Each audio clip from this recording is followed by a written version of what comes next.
جیسے وہ اپنی موت سے بھاگتی ہے تو اس کو اس کی روزی مل کر کے رہے گی, روزی اسے پکڑ کر کے رہے گی جیسے اس کی موت اس کو پکڑ کر کے رہتی ہے.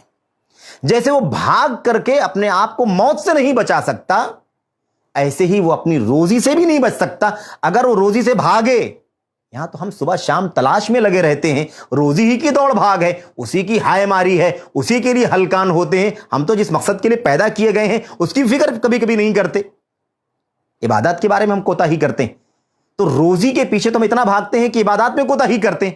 یہاں ہمارا معاملہ ایسا ہے. اللہ کے نبی صلی اللہ علیہ وسلم آپ سوچیے کتنی اونچی بات بیان فرما رہے ہیں کہ اگر آدمی جیسے اپنی موت سے بھاگتا ہے, اگر ایسے ہی اپنی روزی سے بھی بھاگے گا تو جیسے اس کی موت اس کو پکڑ کر کے رہے گی, ایسے ہی اس کو اس کی روزی بھی پکڑ کر کے رہے گی, روزی بھی اس کو مل کر کے رہے گی.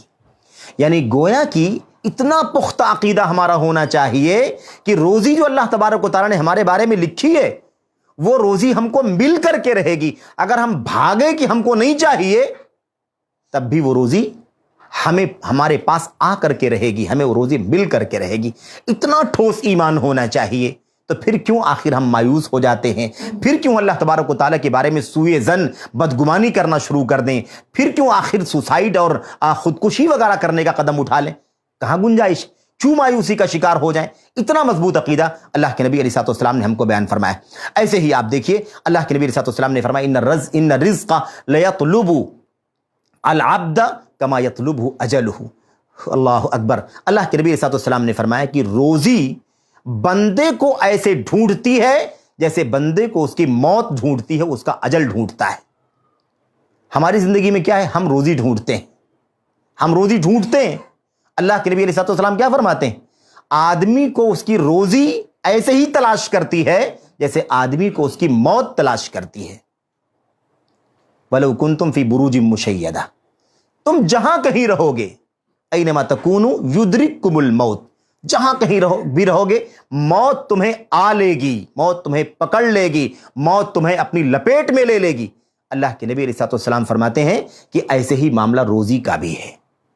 میرے بھائیو, ہم تلاش میں لگے رہتے ہیں. اللہ کے نبی فرماتے ہیں اگر تم بھاگو گے تو بھاگ بھی نہیں پاؤ گے. جتنی روزی تم کو ملنی ہے اتنی روزی تم کو مل کر کے رہے گی. اتنا مضبوط ایمان عقیدہ کیوں بیان کیا گیا؟ تاکہ اللہ تبارک و تعالیٰ کے بارے میں بندہ کبھی مایوس نہ ہو. میرے بھائیو, مایوس اگر وہ ہوں جن کا ایمان ہی نہیں ہے کہ اللہ تبارک و تعالیٰ روزی دینے والا ہے, وہ یہ سمجھتے ہیں کہ بھئی ہم ہی محنت کریں گے, ہم ہی کمائیں گے, ہم ہی جو بھی کوشش کرتے ہیں وہ سب ہماری محنت کا, ہماری صلاحیت کا, ہمارے علم کا, ہماری ساری اپنی کوشش کا نتیجہ ہے. وہ اگر مایوس ہو جائے تب تو ٹھیک ہے. میرے بھائی, مومن کیسے مایوس ہو سکتا ہے اللہ تبارک و تعالیٰ سے؟ یہ چیز کسی بھی طرح سے مومن کے بارے میں ہم نہیں سوچ سکتے ہیں, اور یہ چیز مومن کی طرف سے ہونی بھی نہیں چاہیے. اچھا, پھر وہ عقیدہ ہم پہلے سے جانتے ہیں کہ اللہ تبارک و تعالیٰ نے ہماری پیدائش کے ساتھ ہی جو 4 باتیں لکھوائی تھی, ان میں سے ایک بات کیا تھی؟ اللہ کے نبی علیہ الصلوۃ والسلام نے فرمایا تھا کہ 40 جب گزرتا ہے 120 دن ہوتا ہے, یعنی جس کو ہم 4 مہینہ کہتے ہیں, تو 4 مہینے کے بعد اللہ تبارک و تعالیٰ فرشتوں کو بھیجتا ہے اور فرشتہ اس کے بارے میں 4 باتوں کو لکھ دیتا ہے. رزقہ و اجلہ و عملہ, اور اس کے بعد سعید ام شقی. 4 باتیں. اس کی روزی کتنی ہوگی, اس کی روزی, پہلی چیز کیا ہوگی؟ اس کی روزی کتنی ہوگی, کیسی ہوگی, کب کمائے گا, کب پائے گا, کب اس کو کم ملے گی, کب کشادہ ہو جائے گی, ساری بات. اور اس کے بعد اجل, اس کی موت کب آئے گی, اور اس کے علاوہ اس کا عمل, وہ کام کیا کرے گا, اور اس کے بعد وہ نیک بخت ہوگا یا بد بخت ہوگا, نیک ہوگا یا بد ہوگا, نیک عمل کرنے والا ہوگا یا بد عملی کرنے والا ہوگا. یہ 4 باتیں لکھتی جاتی ہیں. تو یہ چیز لکھی ہوئی ہے میرے بھائیو. آج ہم کو مایوس ہونے کی ضرورت نہیں ہے. اچھا, یہ تو ہو گئی ایک بات جسے ہمیں سمجھ لینا چاہیے تھا کہ اللہ تبارک و تعالیٰ ہی روزی رساں ہے اور روزی مل کر کے رہے گی. روزی ہم کو ڈھونڈتی ہے جیسے موت ہم کو ڈھونڈتی ہے. جیسے موت ہم بھاگ نہیں سکتے, ایسے اپنی روزی سے بھی ہم نہیں بھاگ سکتے. اتنا ٹھوس عقیدہ ہونا چاہیے. نمبر 1. نمبر 2, دوسری بات جو آپ کے سامنے عرض کرنی ہے وہ بات یہ ہے میرے بھائیوں کہ اللہ تبارک و تعالیٰ کا جو نظام ہے روزی کے بارے میں, وہ تفاضل کا نظام ہے. یعنی روزی اللہ تبارک و تعالیٰ دیتا ہے, روزی کی ذمہ داری اللہ نے خود لے لی ہے, لیکن نظام کیا رکھا ہے؟ نظام اللہ تبارک و تعالیٰ نے یہ رکھا ہوا ہے کہ ہم اپنی مرضی کے مطابق، ہم جانتے ہیں ہر بندے کے بارے میں، ہم نے پیدا کیا اپنے بندے کو، ہم جانتے ہیں اس کے لیے زیادہ روزی دینا مناسب ہے، اس کو کم دینا روزی دینا مناسب ہے، اس کو کب کم دینا چاہیے، کب زیادہ دینا چاہیے، کب اس کو محتاجگی ہونی چاہیے، کب اس کو کشادگی ہونی چاہیے، کب یہ دولت مند رہے گا، کب یہ فاقہ کرے گا۔ اللہ تبارک و تعالیٰ ہمارا خالق و مالک ہے، وہ جانتا ہے کہ ہمارے لیے بہتر کیا ہے اور کب بہتر ہے۔ تو اللہ تعالیٰ نے نظام کیا رکھا ہوا ہے، اس کے پیچھے اور بھی مصلحتیں ہیں، خیر اور اس پر بات لمبی ہو جائے گی، لیکن اس کا بنیادی مقصد کیا ہے میرے بھائیوں؟ اللہ تبارک و تعالیٰ نے ایک نظام بنا رکھا ہے کہ روزی میں تفاضل رہے گا، کسی کو روزی زیادہ میں دیتا ہوں، کسی کو روزی میں کم دیتا ہوں، کسی کو کشادہ روزی دیتا ہوں، کسی کو محدود روزی دیتا ہوں، کسی کو لمٹ کے ساتھ ہے، لمیٹڈ روزی ہے، اور کسی کی روزی غیر محدود ہے، بے حساب ہے۔ کتنے ایسے لوگ دنیا کے اندر ہیں جو یہ نہیں جانتے ہیں کہ ان کے پاس کتنی دولت ہے، ان کا حساب ان کو نہیں معلوم ہے۔ اگر ان سے پوچھا جائے آپ کی کتنی پراپرٹی ہے تو وہ نہیں بتا سکے گا، وہ کہے گا کہ مینیجر سے پوچھ کر کے بتاتا ہوں۔ کمپنی کا نظام دیکھنا پڑے گا، اس کا سب پورا ٹرن اوور دیکھنا پڑے گا، بینک اور وغیرہ، ان کو نہیں معلوم ہے میرے بھائیوں۔ اور کتنے لوگوں کا عالم کیا ہے کہ وہ فاقہ کرتے ہیں، ایک وقت کا کھانا میسر نہیں ہوتا ہے، اگلے وقت کے لیے وہ بالکل مایوس ہو جاتے ہیں کہ اگلا ٹائم کیسے گزرے گا۔ اللہ تبارک و تعالیٰ کا نظام ہے، تو ہمیں یہ بھی سمجھنا چاہیے آج حالات نازک ہیں، سب کہیں نہ کہیں کم یا زیادہ متاثر ہیں۔ یہ نظام ہمیں یاد رکھنا ہے روزی کے بارے میں کہ اللہ تبارک و تعالیٰ نے نظام کیا رکھا ہوا ہے؟ تفاضل کا، کسی کو کم کسی کو زیادہ فضیلت دی ہے اللہ تعالیٰ نے، کسی کو اونچا کسی کو نیچا رکھا ہے۔ اس لیے ہم کو یہ جاننا ہے، ہم کو یہ سمجھنا ہے، ہم کو اس بات پر تسلی رکھنی ہے، دل کو مطمئن کر لینا ہے کہ اللہ تبارک و تعالیٰ کا نظام ہی ہے کسی کو کم کسی کو زیادہ دینا، کسی کو کشادگی دینا، کسی کو تنگی کی حالت میں رکھنا۔ تو ہو سکتا ہے اللہ تبارک و تعالیٰ نے ہمارے لیے اس موقع پر تنگی ہی لکھی ہوئی ہے، تو ہم کو مایوسی کی کوئی بات نہیں کرنی ہے، اللہ سے بدگمانی نہیں کرنی ہے، اور اللہ تبارک و تعالیٰ کے بارے میں کوئی ایسا اول فول کا جملہ استعمال نہیں۔ لوگ کہتے ہیں اے بھائی اللہ تبارک و تعالیٰ کو ساری مصیبت کیا ہم ہی مسلمانوں پر ہی اتارنی تھی؟ دنیا میں بہت سارے لوگ ہیں جو نماز بھی نہیں پڑھتے، جو کافر ہیں، مشرک ہیں، یہودی ہیں، فلاں ہیں، ان کے اوپر اللہ تعالیٰ مصیبتیں اتار دیتا، ساری مصیبتیں اللہ نے مسلمانوں پر اتار دی۔ ہم اللہ کے نیک بندے ہیں، کلمہ پڑھتے ہیں، توحید مانتے ہیں، سنت مانتے ہیں، نمازیں پڑھتے ہیں، قرآن کی تلاوت کرتے ہیں، پھر بھی اللہ تعالیٰ ہم ہی کو آزمائش میں ڈالتا ہے۔ اتنا نہیں آزمانا چاہیے، لوگ کہتے ہیں اتنا نہیں آزمانا چاہیے کہ آدمی آزمائش میں ٹھہر بھی نہ سکے۔ ایسا لگتا ہے بندے کو معلوم ہے کتنا آزمانا چاہیے کتنا نہیں آزمانا چاہیے، یا وہ فیصلہ کرے گا کہ اللہ تبارک و تعالیٰ کو مجھے آزمانا چاہیے یا نہیں آزمانا چاہیے۔ یہ صورتحال، یہ ساری چیزیں، اس طرح کی باتیں سب جو ہے ایمان کی کمزوری کی دلیل ہیں، لا علمی کی دلیل ہیں، جہالت کی دلیل ہیں، مایوسی کا ثبوت ہے۔ یہ اللہ تبارک و تعالیٰ کی ربوبیت کا جو ایمان اور عقیدہ ہونا چاہیے وہ کہیں نہ کہیں کمزور ہے، جس کی وجہ سے آدمی اس طرح کی باتیں کرتا ہے۔ تو یہ چیز ہے، اللہ تبارک و تعالیٰ فرماتا ہے واللہ فضل بعضکم علی بعض فی الرزق۔ اللہ فرماتا ہے کہ اللہ تعالیٰ نے تم میں سے کچھ لوگوں کو کچھ لوگوں پر روزی میں فضیلت عطا فرمائی ہے، کسی کو زیادہ دیا ہے اور کسی کو کم دیا ہے۔ اللہ تبارک و تعالیٰ دوسری آیت کریمہ میں ارشاد فرماتا ہے کہ اگر اللہ تبارک و تعالیٰ سب کی روزی کشادہ کر دیتا، لو بسط اللہ الرزق، اگر اللہ تعالیٰ اپنے سارے بندوں کے لیے روزی کشادہ کر دیتا، لبغوا فی الارض، تو روئے زمین میں فساد برپا کر دیتے۔ آپ سوچئے کہ کوئی ہم سے اونچا ہے، کوئی ہم سے نیچا ہے، جو ہم سے نیچا ہے وہ ہمارے ماتحت رہتا ہے، ہمارا کام کرنے چلا آتا ہے، ہمارے یہاں جھاڑو دینے آ جاتا ہے، ہمارے یہاں پینٹ کرنے چلا آتا ہے، ہمارے یہاں وائرنگ، کوئی بھی کام کر، ہم سے جو اونچے ہیں، ہم کوئی کام کرنا ہوتا تو ہم اس کی بات سنتے ہیں کہ نہیں سنتے؟ اگر اللہ تعالیٰ سب کو ایک درجے پہ روزی دے دیتا تو کوئی کسی کی ماتحتی کرتا؟ کوئی کسی کا ماتحت نہیں ہوتا۔ ہر آدمی کہتا ہے کہ میں تم سے نیچے نہیں ہوں، مجھے ضرورت کیا کہ آپ کے یہاں آ کر کے کام کروں، مجھے کیا ضرورت ہے کہ میں آپ کی ماتحتی کروں، آپ کو کیوں اپنا مالک بناؤں، میں کیوں اپنے آپ کو آپ کے سامنے ڈیوٹی کرنے والا یا نوکر یا غلام بناؤں، میں بھی آپ جیسا ہوں۔ تو آپ بتائیے کہ دنیا کا نظام کیسے چلتا؟ تو لبغوا فی الارض، اللہ فرماتا ہے روئے زمین کے اندر یہ لوگ کیا کرتے؟ فساد برپا کر دیتے۔ تو میرے بھائیوں، اللہ تبارک و تعالیٰ نے بڑی حکمتوں سے، جس کا علم اللہ تبارک و تعالیٰ ہی کو ہے، یہ نظام بنایا ہوا ہے کہ روزی کسی کو کم ملے گی، کسی کو زیادہ ملے گی۔ اس سے ہمیں اطمینان ہوتا ہے کہ نہیں ہوتا ہے؟ ہم کو اطمینان ہوتا ہے کہ جو اللہ تعالیٰ نے ہم کو روزی لکھی ہوئی ہے ہمارے لیے یہی بہتر ہے۔ ہو سکتا ہے کہ ہم کو زیادہ کشادہ روزی مل جائے تو ہم اللہ تبارک و تعالیٰ کی اس روئے زمین کے اندر فساد برپا کر دیں، دنگا کرتے، نہ جانے کہاں تجاوز کر جاتے، اس لیے اللہ تعالیٰ نے ہمارے لیے یہی بہتر سمجھا ہے۔ تو یہ چیز ہے۔ ایسے ان ربک یبسط الرزق لمن یشاء ویقدر، بے شک آپ کا رب جس کے لیے چاہتا ہے روزی کشادہ کر دیتا ہے، اور جس کے لیے چاہتا ہے روزی کو محدود کر دیتا ہے، لمٹ میں کر دیتا ہے۔ یہ اللہ تبارک و تعالیٰ کا نظام ہے۔ اچھا، ایک بات یہاں پر ہمیں اور یاد رکھنی چاہیے کہ اس کا معاملہ، روزی کا معاملہ، کشادگی کا یا تنگی کا معاملہ کسی بھی طرح سے نہ اس کا تعلق نیکی سے ہے، نہ اس کا تعلق بدی سے ہے، نہ اس کا تعلق کفر سے ہے، نہ اس کا تعلق اسلام سے ہے، نہ اس کا تعلق علم سے ہے، نہ اس کا تعلق جہالت سے ہے۔ اس کا کوئی بھی سروکار نہیں ہے روزی کے مسئلے میں، اس کا کوئی تعلق نہیں۔ جو مسلمان ہے، ایمان والا ہے، مومن ہے، موحد ہے، نبی ہے، رسول ہے، سید الانبیاء ہے، سید الرسل ہے، سب سے زیادہ محبوب اللہ تبارک و تعالیٰ کو، اس لیے اللہ تعالیٰ اس کو سب سے زیادہ روزی عطا فرمائے گا؟ ایسا کچھ بھی نہیں ہے۔ سب سے زیادہ اللہ تبارک و تعالیٰ کا ناشکرہ ہے، کافر ہے، مشرک ہے، باغی ہے اللہ تبارک و تعالیٰ کا، اس کو اللہ تعالیٰ روزی نہیں دے گا یا کم دے گا؟ ایسا کوئی معاملہ اللہ تبارک و تعالیٰ کے ہاں نہیں ہے۔ ایک آدمی علم والا ہے، ڈگری والا ہے، صلاحیت والا ہے، اس لیے اس کو زیادہ روزی ملے گی۔ ایک آدمی بیچارہ جاہل ہے، نادان ہے، اس کے پاس کچھ صلاحیت نہیں ہے، اس لیے اس کو کم روزی ملے گی۔ ایسا کوئی معاملہ اللہ تبارک و تعالیٰ کے یہاں نہیں ہے۔ ایک آدمی اللہ کا ولی ہے، بہت زیادہ صالح ہے، متقی ہے، پرہیزگار ہے، اس کو زیادہ روزی اللہ تعالیٰ دے گا۔ ایک کم ہے، ایک جو ہے وہ گنہگار ہے، بدعمل ہے، اس کو کم روزی دے گا یا نہیں دے گا؟ ایسا کوئی بھی معاملہ نہیں۔ اس کا تعلق ہے ہی نہیں کسی مسئلے سے، اس کا تعلق صرف اور صرف اللہ تبارک و تعالیٰ کی مشیت سے ہے، اس کے فیصلے سے ہے، اس کے ربوبیت کے نظام سے جڑا ہوا ہے۔ اور یہ کائناتی نظام اللہ تعالیٰ جانتا ہے، اس کائنات میں نے ان بندوں کو پیدا کیا ہے، اور میں جانتا ہوں ان کی حالت کیا ہوگی مستقبل میں، ان کو نہیں معلوم ہے، اور کب کس کو کتنا دینا ہے، کب دینا ہے، کس کو کشادگی کرنی ہے، کس کو تنگی کرنی، یہ سارا معاملہ اللہ تبارک و تعالیٰ کی مشیت کے اوپر ہے۔ اس لیے اللہ تبارک و تعالیٰ اپنے بندوں میں سے جس کو چاہتا ہے کشادہ روزی دیتا ہے، جس کو چاہتا ہے تنگ روزی دیتا ہے۔ یہ بات اللہ تبارک و تعالیٰ نے بیان فرمائی۔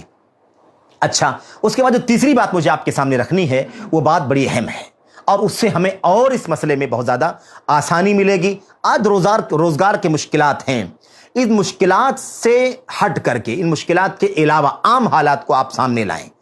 عام حالات کے اندر عام طور پر مسلمانوں کا یا اللہ کے بندگان کا جو سوچنا ہے وہ کیا ہے؟ وہ عام طور پر سوچنا یہ ہے کہ ہر آدمی دولت کی طرف بھاگتا ہے، کشادگی کی طرف بھاگتا ہے، فراوانی کی طرف بھاگتا ہے، زیادہ دولت ہو جائے، زیادہ مال آ جائے، زیادہ اسباب آ جائیں، زیادہ بیلنس ہو جائے، زیادہ خوشحال زندگی گزاریں، اچھا سے اچھا گھر ہو، اچھے سے اچھی مثال کے طور پر انسان کے پاس سواری ہو، گاڑی ہو، مثال ایسی اور بھی زندگی کے اسباب ہیں، انسان اس کے پیچھے بھاگتا ہے کہ نہیں بھاگتا ہے۔ لیکن اور حرج نہیں ہے اگر جائز اور حلال کے دائرے میں رہے۔ اللہ تبارک و تعالیٰ نے ہمارے اور آپ کے پیدا کرنے کا جو مقصد بیان فرمایا ہے، مقصد حیات کیا ہے؟ بندگی۔ اگر اس بندگی کو متاثر نہیں کرتا ہے وہ تو حلال ہے، جائز ہے، کوئی مسئلہ نہیں ہے۔ لیکن یہ تو جائز ہے، حلال ہے، لیکن افضل راستہ کیا ہے؟ بہتر راستہ کیا ہے؟ جس کی فکر ہم کو اور آپ کو ہونی چاہیے، یہ جاننا بہت ضروری ہے۔ یہ ہے سب سے بہترین راستہ، جس راستے پر ہمیں چلنے کی کوشش کرنی چاہیے، جو طریقہ اللہ کے نبی محمد رسول اللہ صلی اللہ علیہ وسلم نے ہم کو بتلایا ہے، سکھلایا ہے۔ تو ایک چیز یہ ہے کہ ہمیں حلال راستے سے دولت حاصل کرنے کی کوئی پابندی نہیں ہے، شرط یہ ہے کہ مقصد زندگی کو فراموش نہ کر جائیں۔ عبادت، اب آدمی حلال راستے پر ہی روزی کما رہا ہے، لیکن حلال روزی تو راستہ حلال ہے، لیکن اس کے پیچھے اتنا ہائے ماری کر رہا ہے کہ نماز کا پتہ نہیں ہے اس کو، نماز چھوڑ رہا ہے، نماز چھوڑ کر کے کاروبار کر رہا ہے، کاروبار کو متاثر کر کے ٹائم پر نماز نہیں پڑھ رہا ہے۔ اس کی شریعت اسلامیہ کے اندر کوئی گنجائش نہیں ہے۔ کوئی نازک صورتحال ہو جائے الگ مسئلہ ہے۔ عام طور پر دیکھا کیا جاتا ہے، ہم یہی کہتے ہیں کہ فلاں کام میں بزی ہو گیا تو نماز چھوٹ گئی، دکان کھلی ہوئی تھی بند کیسے کرتا، اس لیے نماز چھوٹ گئی، مال بھرنے کے لیے چلا گیا تھا، ایسا مسئلہ تھا، جاب کی مشکل تھی، یہ تھی، اس کی وجہ سے ہماری نماز چھوٹ گئی۔ کیا ایسا بھی ہوتا ہے ہماری اور آپ کی زندگی میں کہ نماز پڑھنا تھا اس لیے میرا اتنا نقصان ہو گیا، نماز ٹائم پر مجھے پڑھنا تھا اس لیے میں نماز کو ڈیلے نہیں کر سکتا تھا، میرا نقصان ہو جائے؟ تو نماز کے لیے دنیا کو متاثر ہم کب کرتے ہیں، اور دنیا کے لیے نماز کو متاثر ہم کتنا کرتے ہیں؟ یہی ہماری اور آپ کے ایمان کا امتحان ہے۔ تو اصل میں یہ نقطہ بہت بنیادی ہے سمجھنا کہ حلال راستے سے روزی کمانے کی کوئی پابندی نہیں ہے، جب تک کہ ہم بندگی کے اصولوں پر چلیں اور بندگی کو فراموش نہ کریں جس کے لیے پیدا کیا گیا۔